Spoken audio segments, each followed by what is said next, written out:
see three hands go up. So most of you have never tried doing segmenting work, is that right?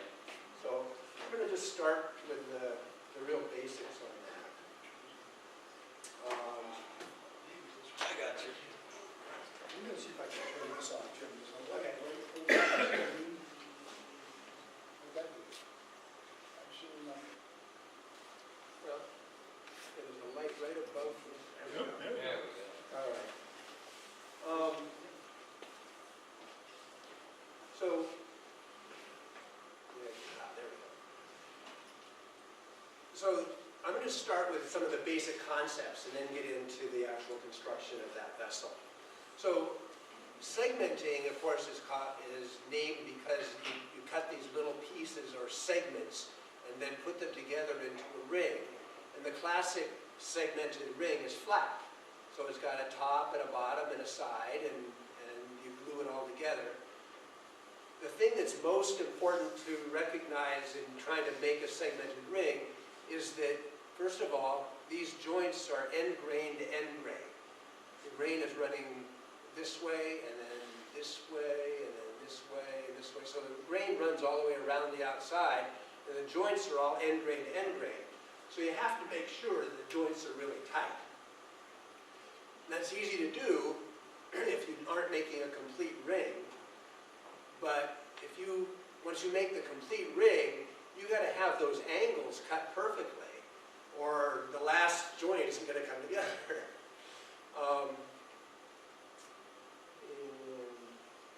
we go.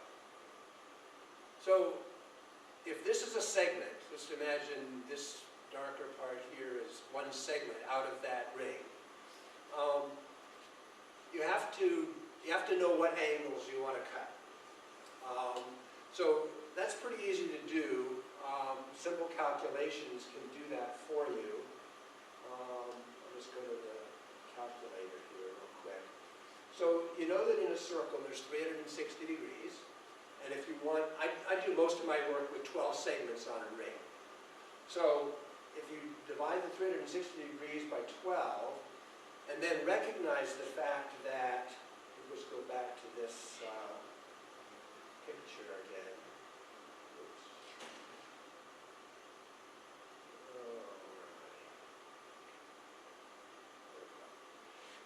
Recognize the fact that there's two angles on this segment.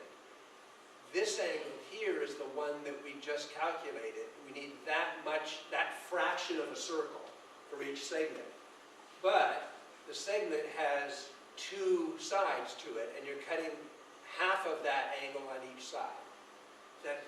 People following what I'm saying? So you basically need to take that number that you just calculated and divide it by 2. And that'll give you the number of degrees that you need to cut on each side of each segment. So if you have 15 degrees on each side, that gives you a total of 30 degrees for each one. 12 of them makes 360 degrees. Okay? So that's just kind of a general concept. Then, not all segmented rings are flat. They could be angled. They could be raised up, like the base part of this. These are segments. That's one segment all the way up to here. When they're angled, when they're no longer horizontal, but they're up at an angle, and it could be a low angle, like the top portion of this. These are one big segment here, coming up at a low angle, and these are tall ones coming in at steep angles. When you angle the segments up, we call them staves. And that's basically what they look like. I'm not a great artist in drawing, but that's, you get the general idea. So in order to do that, you have to cut compound angles. Now you're cutting both a side angle and you're also tilting the blade. So you're doing a blade angle and a mitered angle at the same time. And I have some examples of that sort of thing. First, I can pass around a simple segmented ring. This one has 24 segments in it. But if you look at it carefully and feel, it's pretty rigid, and that's all end grain glue, pretty thin, No gaps. and it stays together pretty well. These are some examples of staves. They're cut as a steep angle. These are actually duplicates of these staves here in this piece. And so they're cut wide at the top and narrow at the bottom, but they're also angled this way.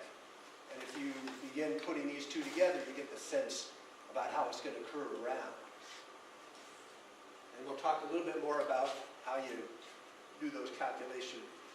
You can look them up in tables about setting the saw angles and stuff for making staves. So if you have staves, and this is just cut out of MDF, and these are cut at the same angle as the top of this piece here. If you lay them out flat, there's gaps on one side and they're tight on the other side. And I put masking tape on it because that's a really simple way to glue them together. You put glue in the joints and then wrap it up here tight, and you can just put some rubber bands around it to hold it, and it's a really simple way to glue together the staves. So I'll just pass that around for people to look at. And you would typically do this many at one time? Glue them, or would you do one? You'll be able to see in a second that I didn't. I did them in pairs, Yeah. and then put the two pairs together. But I did use masking tape to hold them and rubber bands, because it's really hard to clamp those. You try putting a clamp on that, it's just going to kind of fall apart. So that's just kind of the general introduction, and then I'm going to walk you through a step-by-step process of making the larger vessel there. Are there questions so far about any of that stuff that I just talked about? You said you were cutting your segments just with a miter saw? I am. I've tried various different ways. I've made jigs. I've got a mitering jig that I ordered that's made out of metal that you can set very precise angles with. I did them on the table saw for a while. But I use a sliding compound miter saw now. And what I've done is I have adjusted the ring at the bottom that helps to define the angles. I think I have one more example of that. I didn't bring it with me. But if you play with it a little bit, you set it for 15 degrees, cut your 12 segments, and put them all together, and you realize, oh, there's a little gap. Then you adjust the angle a little bit and do it again, and keep doing that until and you can use waste wood like, MDF, until you get it just right. Then clamp the angle on the compound miter saw in place, loosen the screws for that little ring that tells you what angles you're setting it at, and click it into the groove for 15, and then tighten the screws down. It'll come back to that same exact point every time.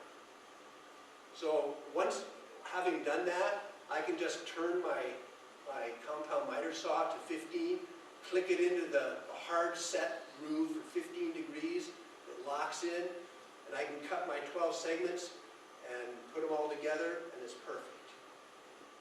So it just takes practice. Most people don't glue all at once. They'll glue half and half and put like a dowel in between on the other two halves, so that you have two half circles, and then they won't match perfectly, but if you touch them up against the disc sander and get those ends flat, then they'll match perfectly. So you can compensate for having the angles be off a little bit by doing it that way. But just one extra step. So the first thing to do in trying to create a vessel like that larger one there is to come up with a plan. some kind of an idea of what you want to do. My plan for this one initially was I want to have a feature in the middle of a triangle, or a diamond rather. And that's usually the way that most people who do segmented turning start. They create what's referred to as a feature ring. So, you know, this center section right here, going around, is the feature ring.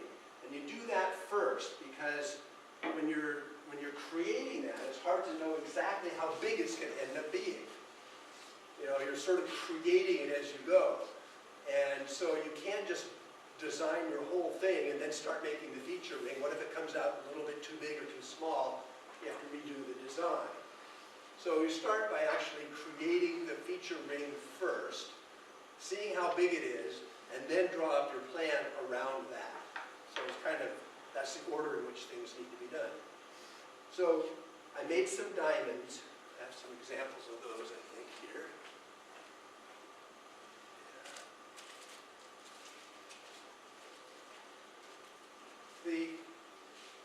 The key to having it look right when it's done is that the features in the feature ring have to be identical. You really want to be able to reproduce them and have them all look the same. So I'll just kind of pass. Those are some of the diamonds that I cut. You can take them out of the bag and look at it if you want. I did them on the compound miter slab. I used zebra wood, which has a very pronounced figure running vertically with the grain.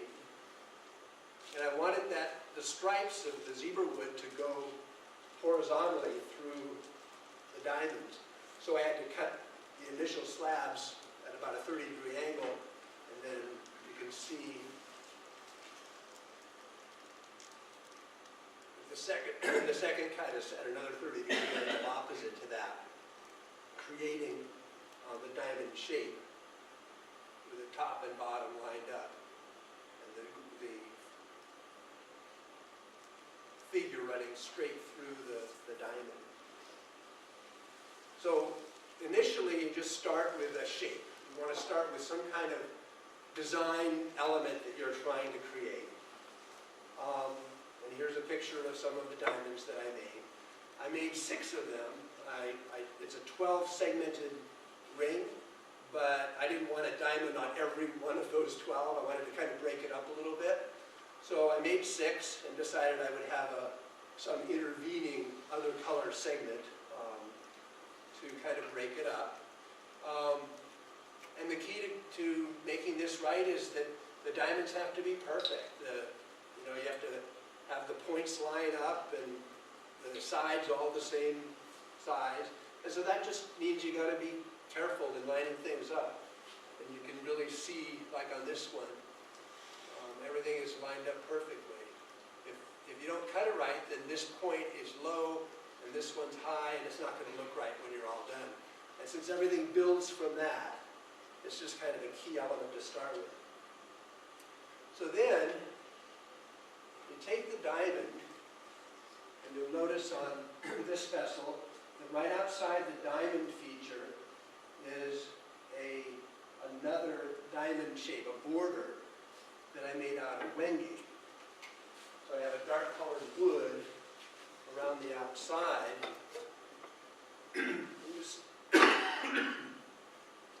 You start by just gluing a small piece on each of 2 sides and clamping it.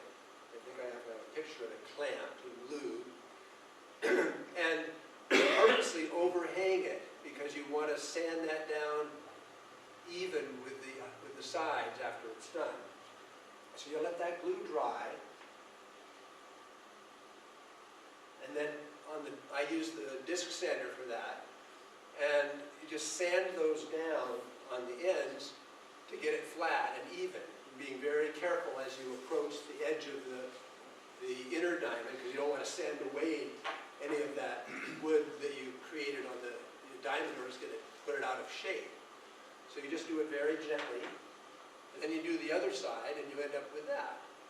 So you're basically sanding away the overhang of that, the Wenge. And then, as you might imagine, you put two more on, again, letting them overhang purposely, especially in this direction, because you're going to sand right along that line there. And right along this line here. So you have to have it overhang a bit on each side. And then, again, sand that on the disc sander until it looks like that, which is the central elements in the feature ring on it. So you get 6 of those.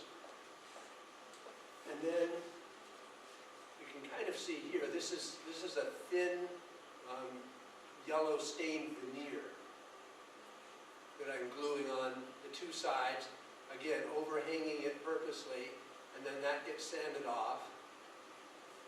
And you can't see it from where you are, but there's a really thin line of yellow right around the black Wenge diamond. So you do the same thing there, just sand those two, and then put 2 more on and sand those. And ultimately, that's what the feature, the central feature looks like when it's all put together. You've got that central diamond, you've got your 4 pieces of Wenge, and 4 little pieces of yellow veneer around the outside. And I just did that to kind of, give it a little bit of a highlight. And then, after that, just glue on, I used, this is Jatoba, is the light brown colored wood. So you can see a seam right here. You see that? Right there. And another one here. So I did exactly the same process with the Jatoba, gluing on this piece here and that piece there, and then sanding them flat there and here, and then gluing on this piece and this piece, and ultimately ending up with a larger chunk that I could then miter and cut in at 15 degrees in order to make segments.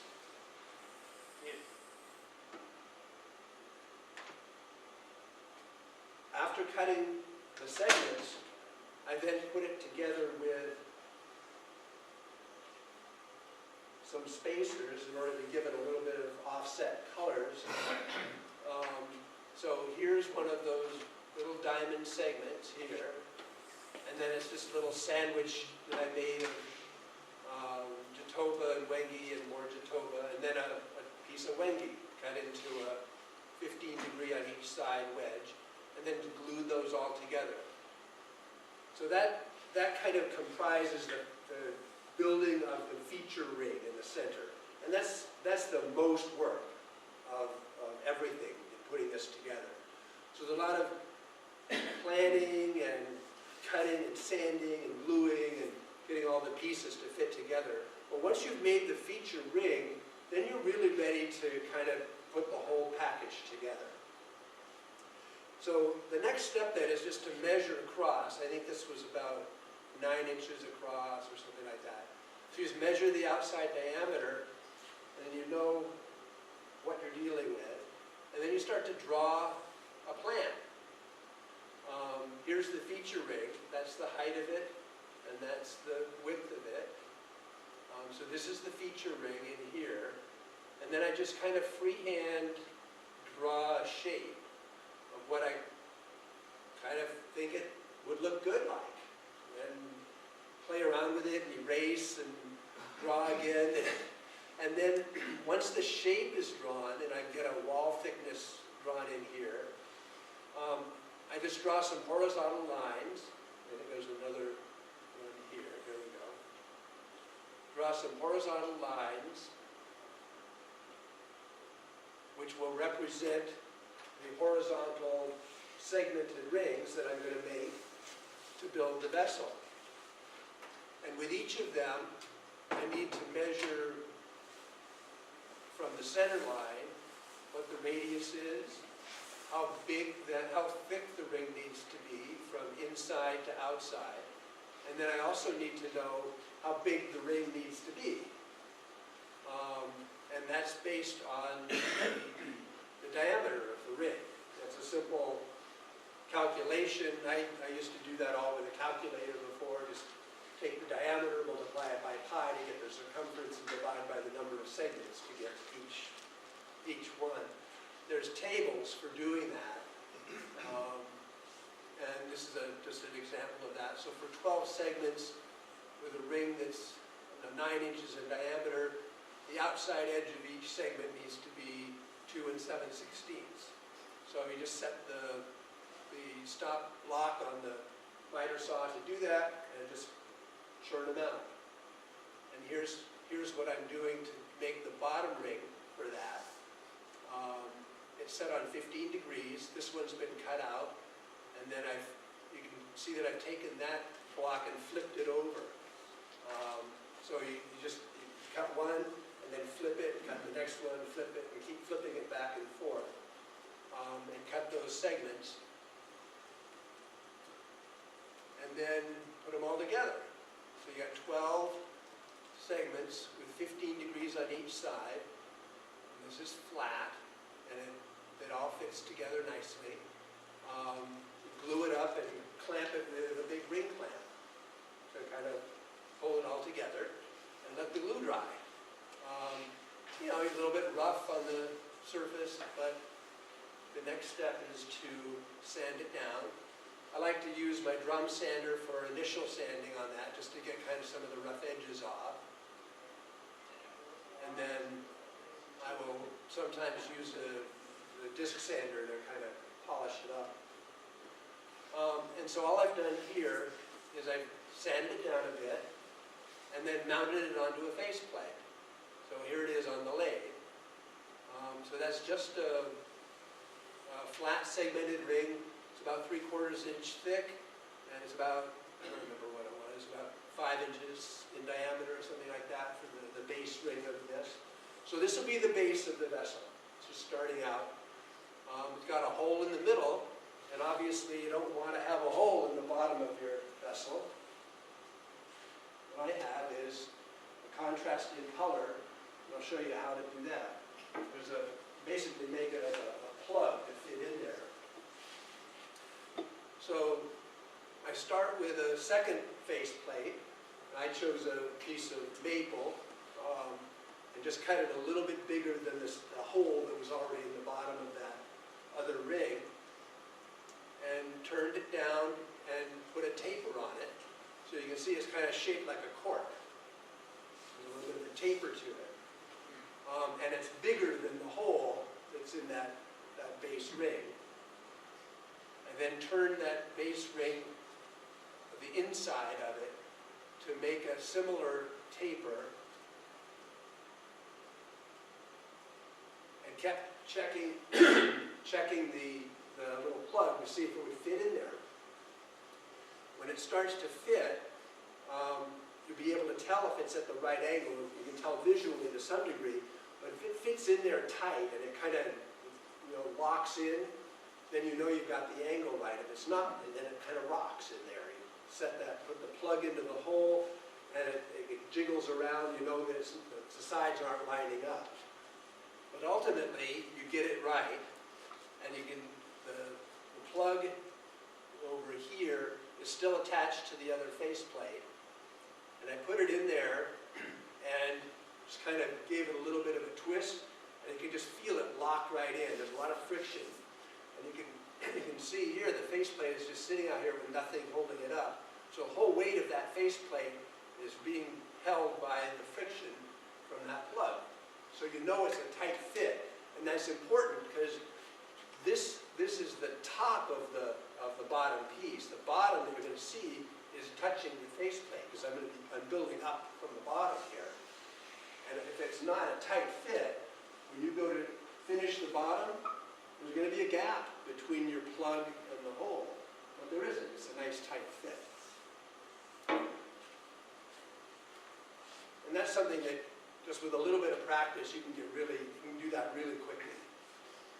So once you know that it fits, I parted the plug off of the faceplate and put a little bit of glue only on the end grains, as it's going to be a cross grain with the ring that goes all the way around, and I don't want it to split when the humidity changes. So it doesn't take much glue because it fits really tight anyway. So you put a little bit of glue on, put it into the hole, and I just take a wooden mallet and give it a few taps, and that thing is in there so tight I can't pull it out. Let it dry. Just go back for 1 second. So this creates the base. That's the first layer on the bottom of the vessel. And then it's just a matter of making each ring the same way, but slightly bigger as they go up, because it's going to be tapering out. You'll notice that the third ring up, 1, 2, 3, has these little white staves in it. That's some holly that I put in, and I just did that by putting some little pieces in between the segments, like that. So I cut some little pieces of holly, and so as I'm gluing that third ring together, I just stuck those in between. So when it's all glued together, you can see the ring clamp on the outside, and just glued all together. So these are the first 3 rings. We've got the bottom one with the plug glued in, the second one, which is just a plain ring, and the third one with those little holly staves in there to give it a little bit of something to look at on the bottom of the vessel, so it's not all plain. So you've got 3 rings to start. And this shows the second ring. This is the base ring that's attached to the faceplate. And then this is the second ring. And notice how the joints from the first ring are here and here, and the joints from the second ring are in between. So you do it like you're laying bricks, basically. You don't line the joints up on top of each other, but you overlap them like that. So that it gives it a lot more strength. You know, the joints from one are here, then the joints from the next one are on both sides of it. So the joint there, and the joint in the next one is here and here. And you keep doing that. You keep alternating the joints as you're putting your layers on. So this shows it from the top. Again, this is the base that we made. There's the joint, and it comes into the center of that segment. The joints here are displayed to the side. So for clamping, it doesn't really take a lot of weight. I will sometimes just use a jar of screws, weighs about 8 pounds, and that's sufficient. You don't need to put a ton of clamping pressure on there. You've got surfaces that are really mirrored against each other, perfectly flat and smooth, and they just, you know, you rub it a little bit, and the glue sets up almost immediately to the point where you can barely even pull them apart. So it doesn't take much clamping. An alternative would be to clamp it on the lathe like that. We'll sometimes do that. So again, this is the base ring. That's just waste block there. This is the base ring and the second ring, and then a piece of plywood with the tailstock clamping it in between. And then I added that ring with the holly staves. So now you've got 3 rings: waste block, base ring, second one, and third one. So now you've got 3 rings stacked up, and again, you'll notice that the joint of the second ring is here, but the joints in the third ring are there and there, so that they don't line up. So you've got 3 rings stacked together from the base, so you're starting to build it. And then I made a 4th ring, which you can see on that as well. So we're building from the base up, but we also, the key to being able to build something that's hollow like that without using a hollowing tool is to also build it from the top down. I mentioned about the staves before. This is just showing a table of stave angles. If you're using 12 staves and you want an angle that's going to be 15 degrees off from horizontal, then these are the numbers that you would use to set the blade angle and the mitering angle. So the blade angle is where you're turning the blade this way, and the mitering angle is turning the blade this way. Obviously, you can't judge them that well. This is out to hundredths of a degree. So you just estimate it. You do as good a job as you can of setting it up, and then go ahead and cut some staves, and then if they don't match perfectly, you can correct it with some sanding. And I'll show you that in a second. So these are some of the staves that I cut, and I passed around examples of some from the taller vessel. I start by just gluing two together. You can get a sense here of how they're tapered slightly. Narrow on this side and thicker on that side. And again, these are the staves that are going to make this section here between the neck and the outer diameter here. So we're looking at something that's got a fairly shallow angle versus this that had a really steep angle to it. So you can glue the staves together in pairs, and that's what you get when they're done drying. And then pairs of pairs, and you can see the gap here, and when you pull it together with rubber bands, the gap closes. You can see the glue in the glue joint. Rubber bands are plenty tight enough to give enough pressure for those joints to seal up nicely. And then you can add, it just shows you that there's a little bit of a slope to it.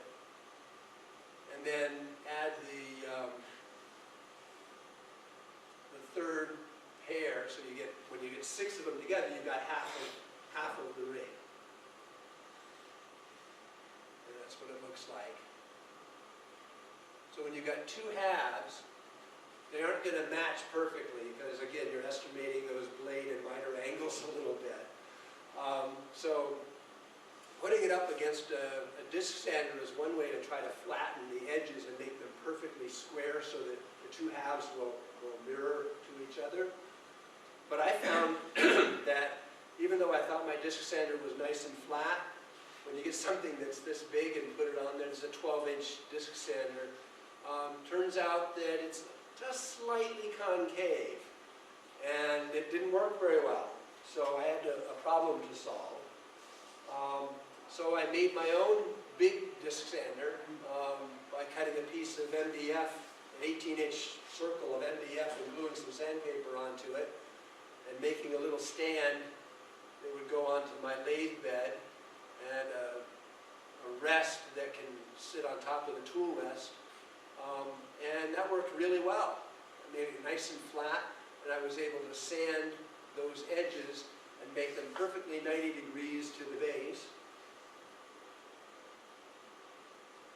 And once you've got both of them done, you can put them together.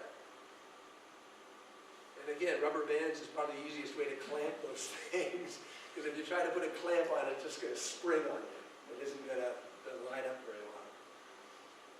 So once you've got that all put together, the next thing you want to do, because the top is a little uneven and it's not a flat surface, again, my friend, the drum sander, is really good at this. You can run it through multiple times and end up getting a nice flat surface on the top, which then you will be able to glue onto the rings. So now I'm starting to make the top. That is the very top ring, which ultimately becomes the flare up here on the top of the vessel. And then you can see that right under that, there's a white band. just a ring of holly, and there I'm cutting the segments for the holly. You can see I stacked, they're thinner segments, so I stacked 3 to cut simultaneously just to save some time. And those segments make a little ring like this. And so this is just a little further along. So that's the top ring, then the little ring of holly, which once it was mounted, I turned it down to make it kind of thinner, so it would be aesthetically pleasing. And that's the next ring below that, which used to be about 3/4 of an inch thick, but I wanted to turn it down a little thinner to a 1/2 inch. And then I glued the base of this staved section onto that. So this is kind of from the top working down.